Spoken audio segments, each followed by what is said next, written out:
Greetings from TaiyangNews. Good evening, Asia and Middle East. Good afternoon, Europe. Good morning, America. Welcome back to the second day of our first TaiyangNews virtual conference on advanced solar modules, organized again by our team based in China, India, and Germany. My name is Michael Schmela. I'm your host and the managing director of TaiyangNews, a solar news platform focusing primarily, and we like to emphasize that, on the technology part of solar. First of all, we would like to thanks very much our sponsors. So I'm really glad we could win 5 of the top 10 module suppliers to support our event. That enables us to keep the event free of charge. And this is what we want to do. Our mission is to really spread and disseminate news about solar technology as wide as possible among the experts in the sector and those who want to become expert, and to facilitate exchange. So far the concept has worked. For this event yesterday we had 800 registrations. I think just checked our counter and we have now 930, so over 130 people registered over the night. Very, very nice. Again, so for those who were not there yesterday, so we tried to keep the event simple. That's why we use Zoom, which is known and accessible everywhere on this globe, almost. What I would like to do is please use the chat room function not only to ask questions to presenters, but also in general. So whenever you ask something, please don't address it only to the panelists, please, but to everyone. We would like to also facilitate a discussion, a little bit like in a coffee room, where you would kind of simply go to some table where some people are and you start chatting with them. Please use that. We have a lot of people. Please keep some netiquette, even if you are from a different company and have different opinions than those who are presenting. Any kinds of questions are all right. Please stay fact-based.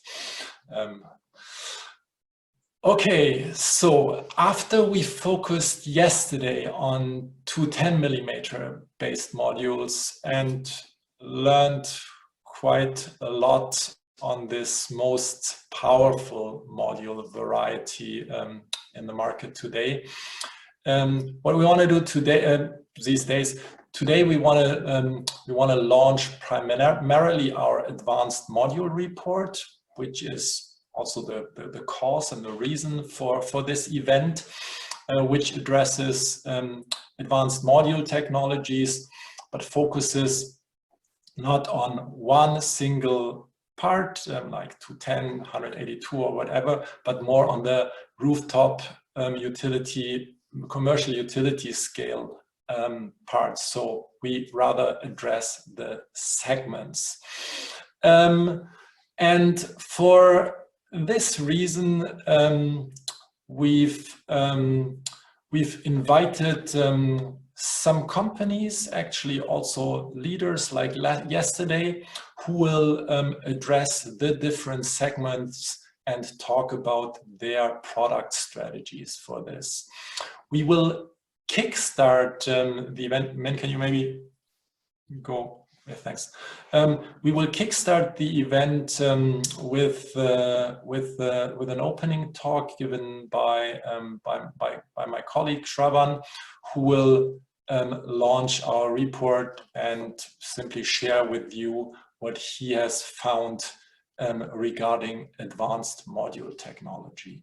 Then we will have the 3 presentations from Jinko, Longji, and Chint Astrology on the different segments before we have a panel discussion, what we always have at the end at our conferences, where different senior executives of companies will simply discuss and the events the news that we've learned during the conference and beyond. Okay, let's start.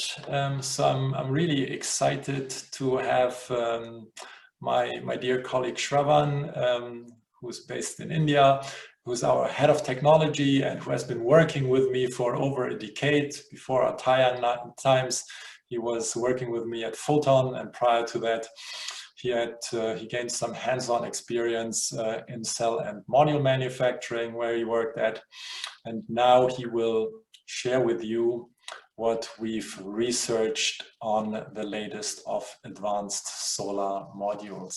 Shravan, the floor is yours. Thank you very much for this nice introduction, Michael. So I'm just sharing my screen. Okay, you can see it right now. Yeah. Okay, so hello everyone. Good morning, good afternoon, good evening. So welcome to this TaiyangNews Advanced Module Technologies 2021 edition launch. So today I'm going to give a kind of a overview about advanced module technologies, especially what we have included in our report. So before going into the main topic of my presentation, I would like to take this opportunity to provide a brief introduction of our company. So we are basically two companies and two platforms. TaiyangNews is an open platform. That means, you know, all the publications and reports, whatever you are, whatever we are publishing here, they are available for free. That means you can give your credentials and you can download them for free. So we cover the markets, technologies, and also news, and nearly every spectrum of solar news we cover, but technology being our core. So based on the same, we also have a consulting arm. So Mishko is our consulting arm. So here we do is a consulting communication, strategy development, and technical research.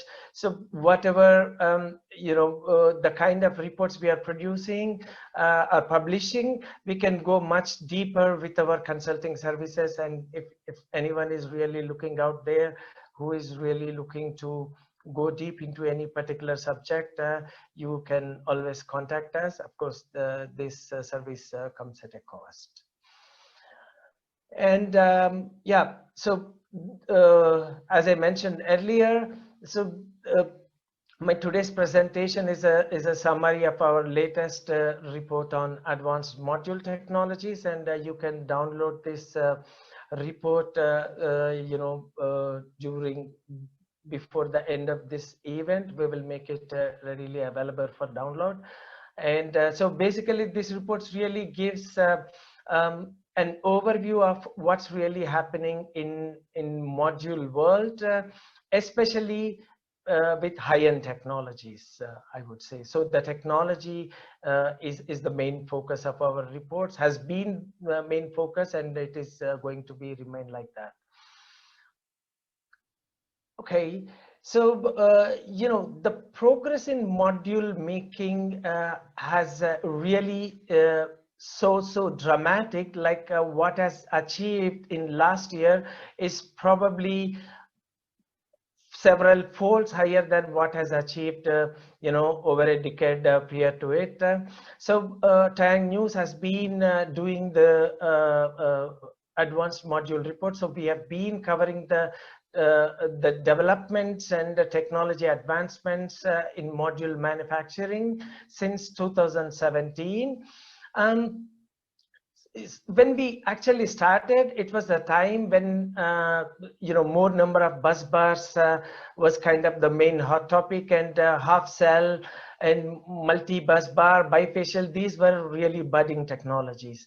And when we came to 2018, a lot of these technologies, technologies like even shingling, they were entering the production, and some of them have entered into the production.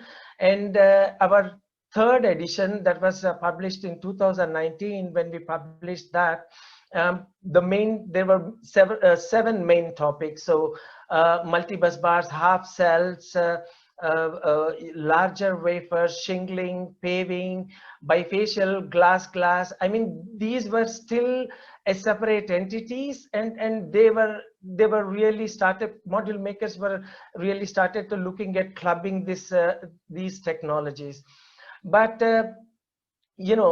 then it is really becoming difficult to categorize the modules based on the technologies, because now most of the leading module makers are trying to club or blend several technologies into one product.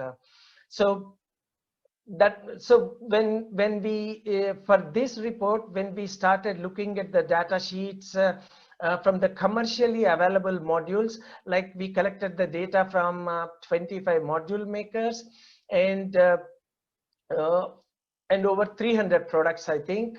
But yeah, one may ask why 25 companies?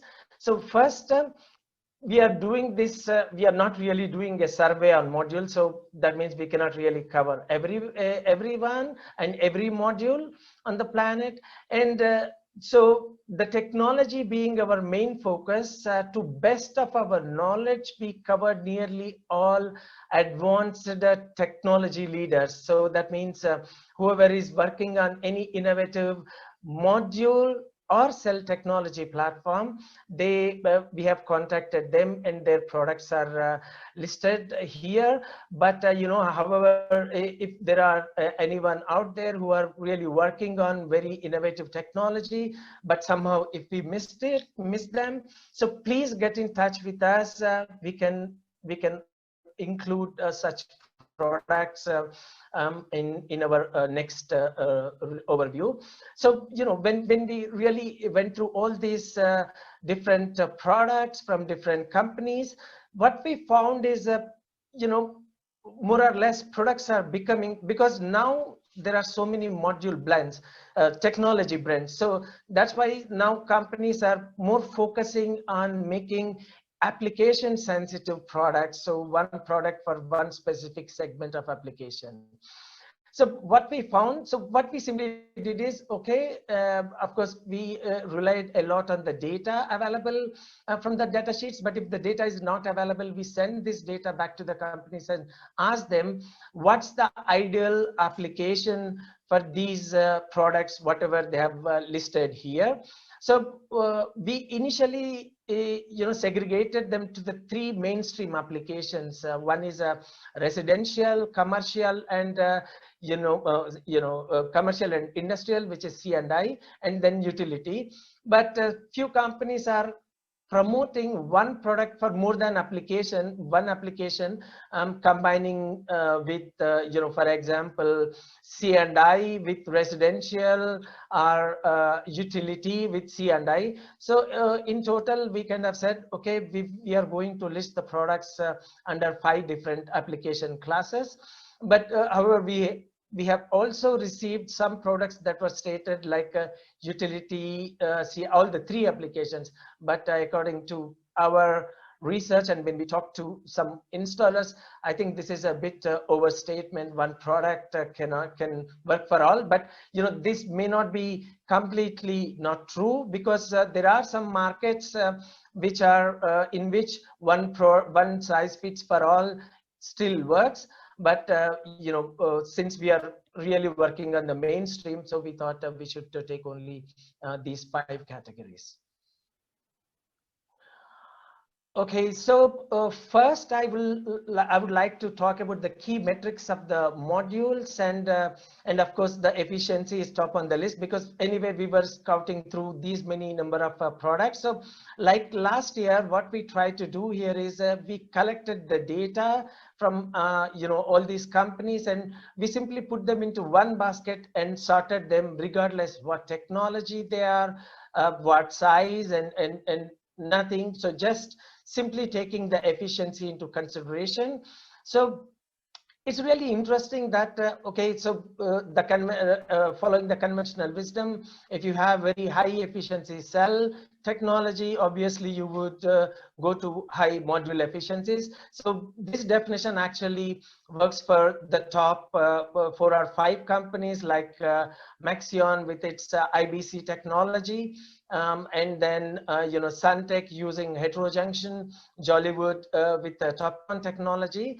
But what is also interesting is that's before that, I would also like to tell you that previously we put the benchmark for top efficiency products at 20%, and now even after increasing 1% absolute this qualification criteria, we still got 21 products. And then there are really 13 products that are still based on the PERC and are able to achieve 21% efficiencies. That is quite remarkable.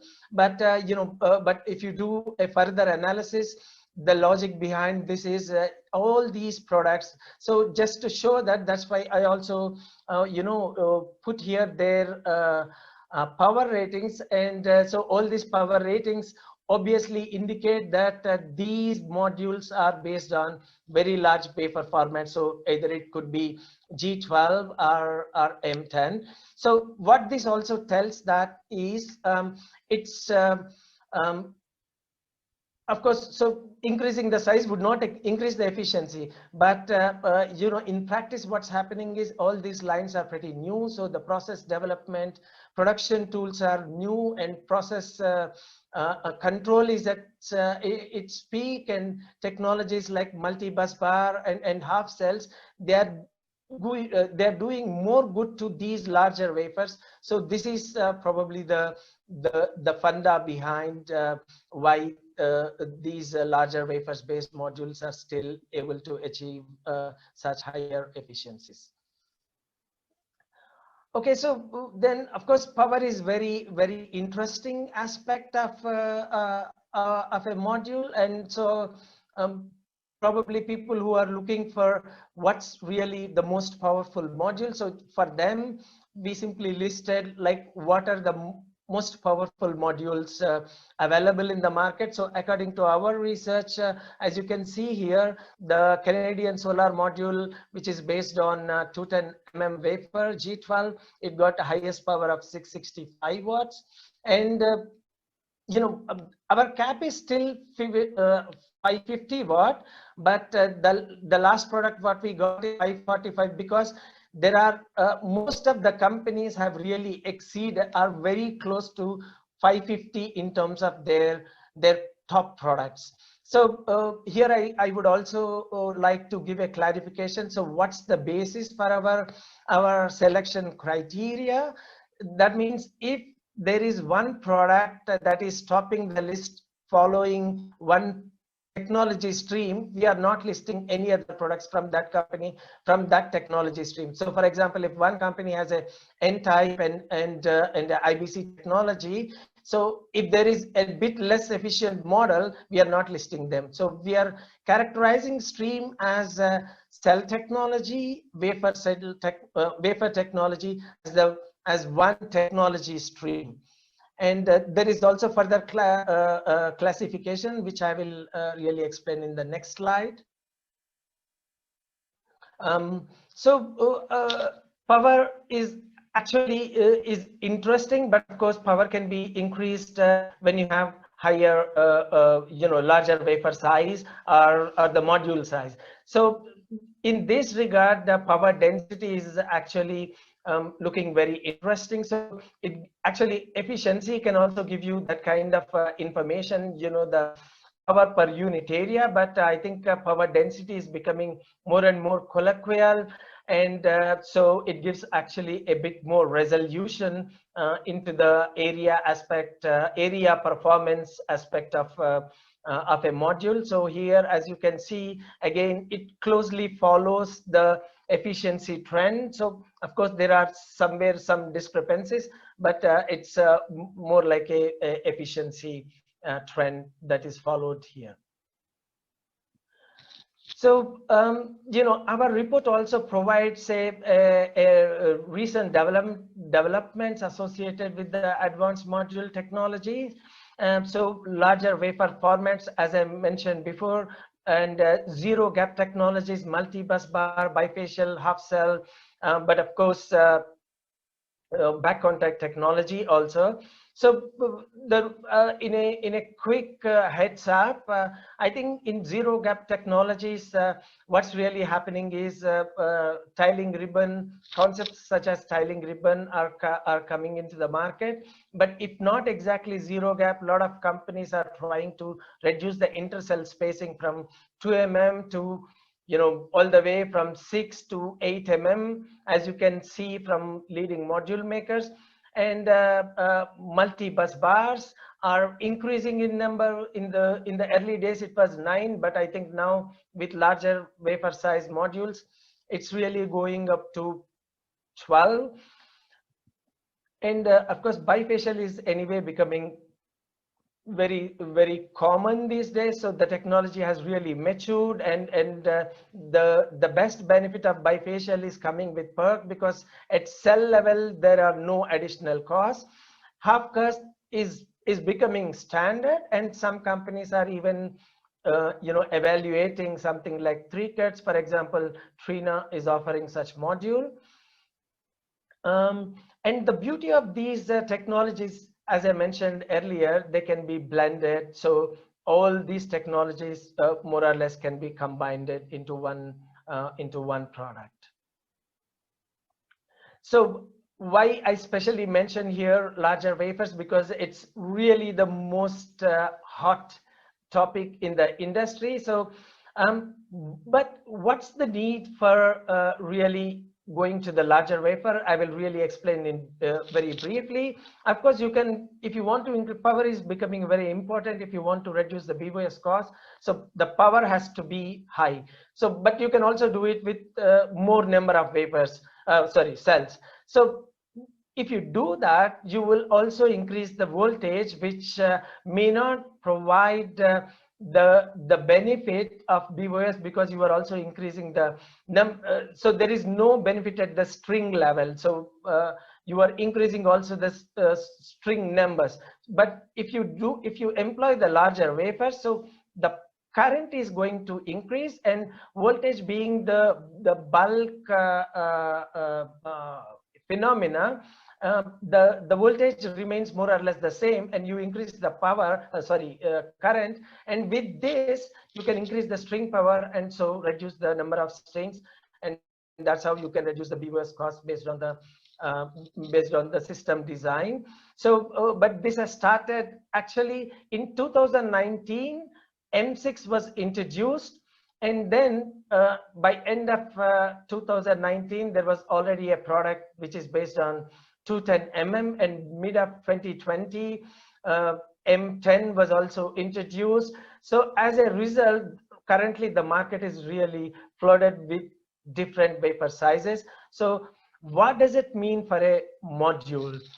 But you know, this slide is kind of interesting. It doesn't tell you anything, but what's the implications of so many wafer size formats in the market? So in this slide you can see what we try to do is we put the top model per size per technology stream, and the count is already at 53. So these many wide varieties are available, but of course I cannot say that okay, everything is the mainstream. There are of course some niche applications, but still there is a very big gap band, something like a 40 different variants based on cell wafer technology and wafer sizes, number of cells, their configurations. So this is really very huge variety. So this also tells how hot is the larger wafers based modules approach in the industry as of now.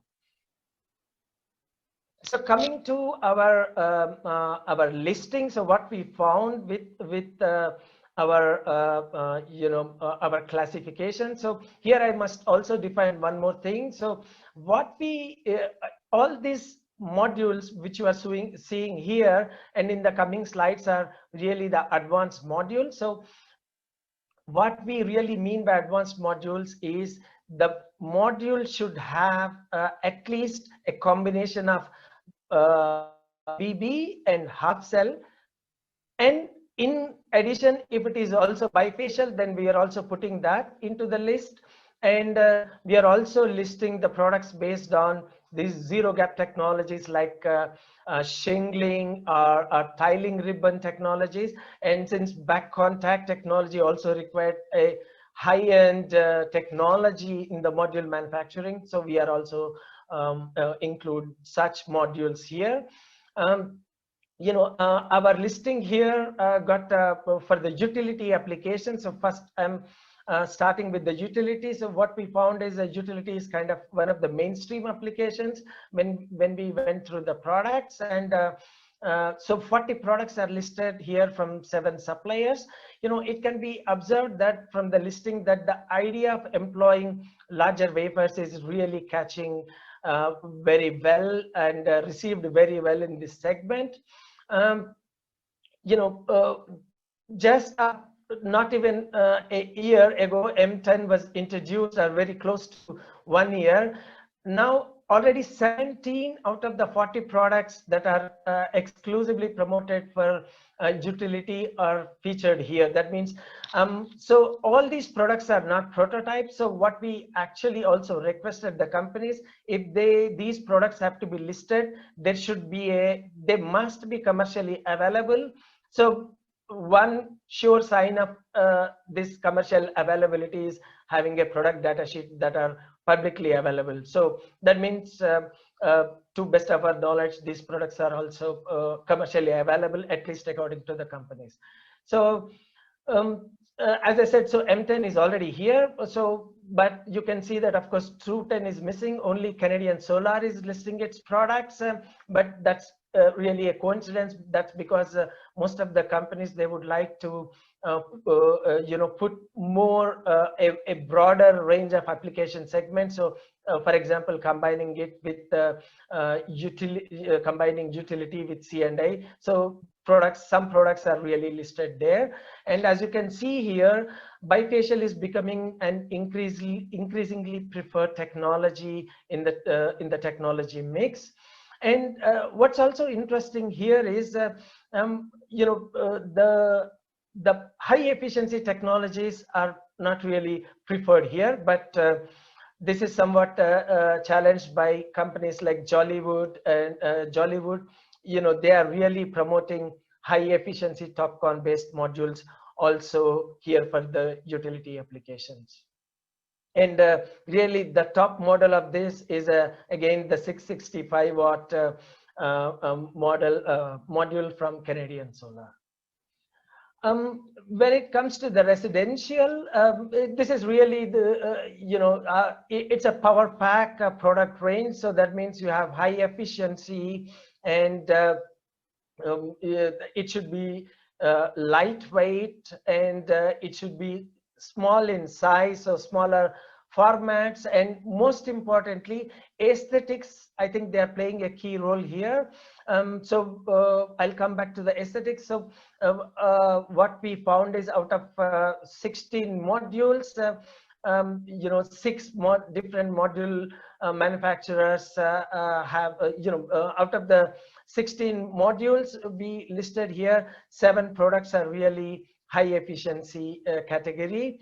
And aesthetics becoming very important, as I mentioned earlier, because the black modules, all black modules, which are based on black backsheet, they are also listed here. And only changing this it's really changing the appearance, but sometimes even if there is a loss of power, companies are still producing it because aesthetics are playing a important role here.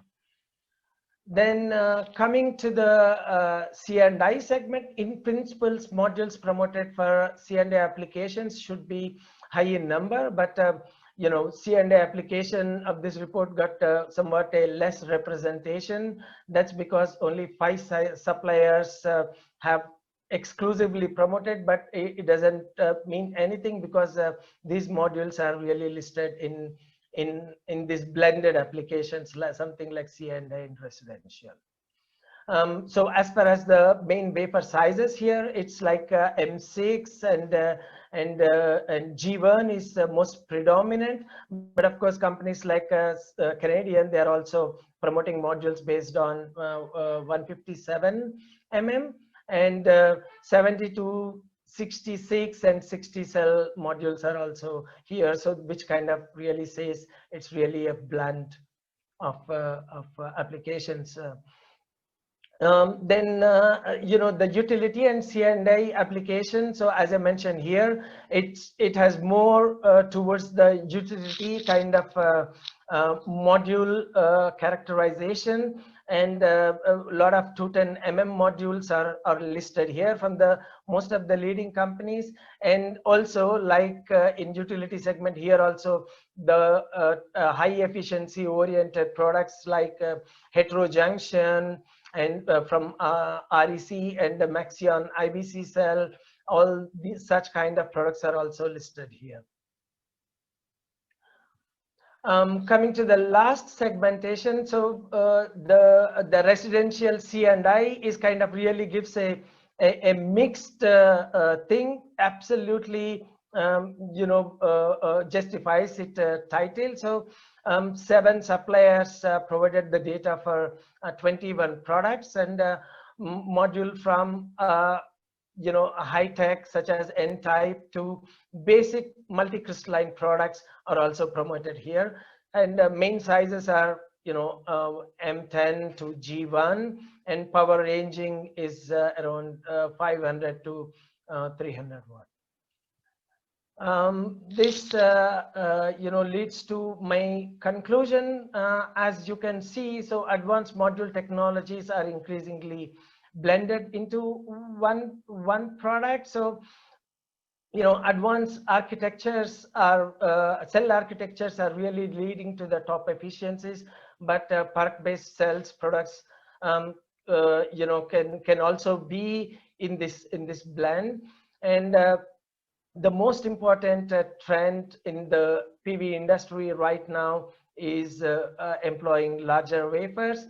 And when it comes to the cell technologies that are in focus, probably a reducing gap to zero gap seems to be the trend. And you know, of course, larger wafers are really getting into very high power rating, and it's almost looking like module makers are in a race to offer most powerful modules. And you know, with the exploration of the possibilities becoming limiting, I think the industry is mainly focusing again on at cell level improvements to make even more powerful modules, because the chances or the opportunities at module are increasingly becoming limiting. And thank you very much for your attention. If you have any questions, I'm happy to answer. Thanks, Shravan. Thanks, Shravan. Thanks for this overview. So maybe first thing, there's a question already on the download of the report. The report will be for download after the conference. So please be patient with us for another 2.5 hours. Then it will be available on our website. Questions, a few. I think we're running a little bit late, but I think we still have enough time and we're early in the conference. So maybe one question was actually rather a question on understanding. So about the Canadian solar module, what's with the 6066 module, what's different from the others, Shravan? So what is that, sorry? Question is how CSI's 6066 is different from others. 66 is different from others. So yeah, it's so I think what we try to do is, because now companies are putting different numbers, and with shingling coming into several pieces, what we did is we simply said all modules are referred to the original size. So for example, if it is a 120 cell module, that's a half cell that is made from 60 cell equivalent. Irrespective of the size of the wafer, we just put the criteria at the original size and how many pieces are made into it. So for example, 66 means it's a 66 equivalent. That means it's a 132 cells module, and the original size is 210 mm G1. So G1 module, G1 cell cut into 132 pieces. Okay, thanks.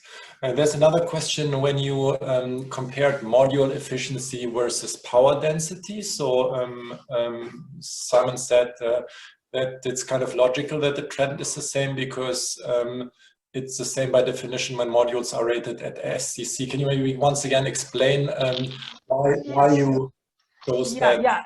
So yes, of course. So as you can see here, so it gives a larger resolution into that, and then because you can still factor in the power really. For example, whether it is 220 or if the efficiencies are around at 21.7, 22.7 is SunPower's highest efficiency. But if you go to the power densities, you got one more digit, so that means you can compare it at higher resolution, 30.1314. So it gives a more larger insight.